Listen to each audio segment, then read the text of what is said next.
বহুতৰ মনত এটা প্ৰশ্ন আছিলে যে ছিংগাপুৰত গোটেই ঘটনাটো সংঘটিত হৈছিল, অসম আৰক্ষীয়ে কেনেকৈ ইয়াক তদন্ত কৰিব বা বহুত ক্ষেত্ৰত আপোনালোকে দুই এজন ৰাজনীতি কৰাৰ ব্যক্তিৰ বিবৃতিও শুনিছিলে যে অসম আৰক্ষীয়ে ছিংগাপুৰত যোৱা নাই, অসম আৰক্ষীয়ে অমুক কৰা নাই, তমুক কৰা নাই, গতিকে ইয়াৰ গোচৰ কেনেকৈ চলিব। মই তেতিয়া মাত মতা নাছিলোঁ, কাৰণ তদন্ত চলি আছিলে। ভাৰতীয় ন্যায় সংহিতা আৰু BNSS এটা ধাৰা আছে, 208 ধাৰা মতে আমি যদি তথ্য পাতি প্ৰমাণেৰে ভাৰত চৰকাৰক সন্তুষ্ট কৰিব পাৰোঁ যে এই গোচৰৰ তদন্ত আৰু ইয়াৰ বিচাৰ প্ৰক্ৰিয়া অসমত হ'ব পাৰে, কাৰণ ঘটনাৰ আৰম্ভণি অসমৰ পৰাই হৈছিল, তেতিয়াহ'লে ভাৰত চৰকাৰে এটা অনুমোদন দিব লাগে, যাক চেংচন বুলি কয়। যদি চেংচন দিয়ে গোচৰটো আমি তৰিব পাৰিম, আৰু চেংচন নিদিলে আমি গোচৰটো কোৰ্টত লৈ যাব নোৱাৰোঁ। আমাৰ SITয়ে যিখিনি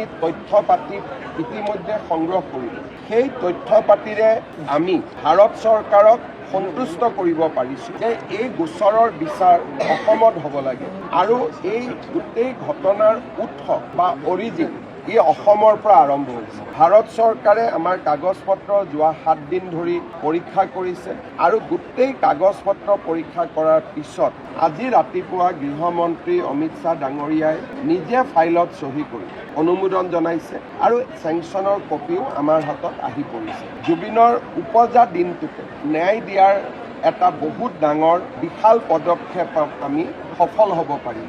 এতিয়া এই চেংচনৰ আধাৰত 15টা দিন বা 20টা দিন, মোৰ মতেদি খুব বেছি 10 ডিচেম্বৰ, তাৰ আগতেই আমাৰ SITয়ে আদালতত গোচৰ তৰিব, আৰু 208 BNSSত আমাৰ অনুমোদন থকাৰ কাৰণে আদালতে আমাক ট্ৰায়েলতলৈকে যোৱালৈকে আমাক প্ৰশ্ন কৰিব নোৱাৰিব, কাৰণ আমি যিটো আইনৰ ৰিকুৱাৰমেণ্ট বা প্ৰয়োজনীয়তা তাক আমি পূৰণ কৰিব পাৰিছোঁ।